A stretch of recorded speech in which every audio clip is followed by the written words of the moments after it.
in memory of ink and blood.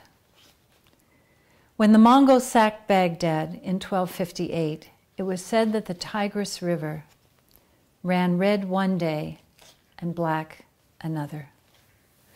The red came from the blood of nameless victims massacred by ferocious horsemen.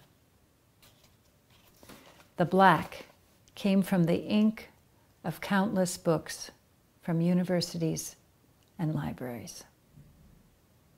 In gratitude for Mesopotamia, for nurturing civilization beginning over 100,000 years ago, when Paleolithic people gathered in your fertile valleys between the Tigris and Euphrates River. Thank you. For domesticating wild animals, sheep, goat, oxen, and donkey. For constructing dwellings of clay, establishing the settled agricultural communities around towering temple complexes. Thank you. For measuring the seasonal water flow of the Euphrates, for draining your marshes to grow barley, oats, wheat, and lentils. For building cities where bustling marketplaces, for fostering industries, weaving, metallurgy, masonry, pottery, for establishing trade routes that allowed your culture to spread. Thank you.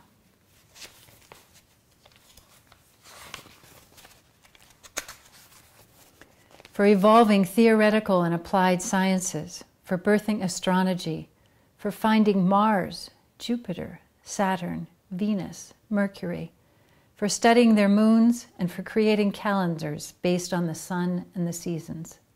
Thank you.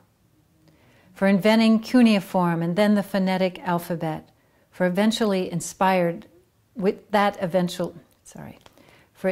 cuneiform and the phonetic alphabet that eventually inspired the arts of writing throughout Western civilization, for creating the oldest, most extensive, and varied quantity of ancient literature yet discovered, most of it poetic. Thank you.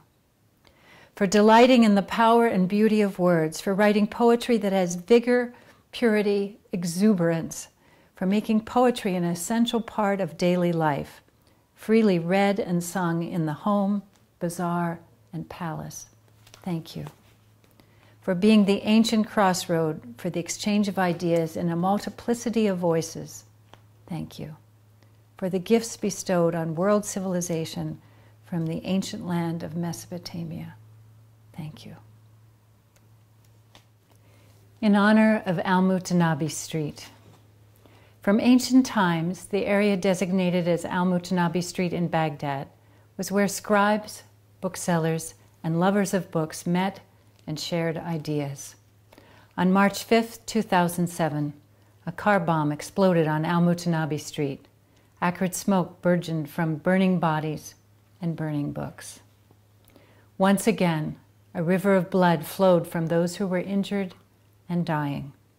Once again, a black river of ink and ashes flowed from volumes by the world's finest imaginations and the most brilliant thinkers, as well as books on all topics of human interest.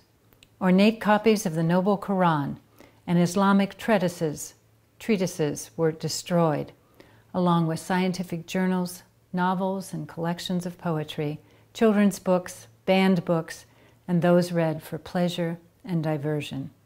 An enchanted gateway to the treasures of a culture was covered in blood. In the mixed Shia-Sunni area, more than 130 people were killed and maimed, including booksellers, a stationery store owner, customers, a poster salesman, a passerby, and a family of 3. The attack targeted the heart and soul of Baghdad's literary and intellectual communities. Violence and chaos again invaded the street where 1,250 years before, scribes had transcribed the finest poems of the time. Blindly ignorant, the attackers did not know that the spirit of AlMutanabi Street cannot be destroyed. In dedication to the Republic of the Imagination, we are all descendants of AlMutanabi. The poets of Sumer, the calligraphers of gold, the engravers of wisdom, the printers from afar, the preservers of the ancient Inanna myth and the Gilgamesh epic, the Islamic philosophers, the Iraqi intellectuals, the devoted artists, the dedicated librarians, the humble booksellers, the lovers of ideas, the seekers, the wanderers, the lonely, the weary, the hopeful, the wounded, the tortured, the lost, those who seek solace through words, those who are fed by poetry and story. Like the rivers that embrace Baghdad, the flow of culture endures. It is in our blood to have ink in our hands. There will always be someone inspired to communicate through words and images. There will always be someone drawing sustenance from art and knowledge. The republic of the imagination cannot be destroyed.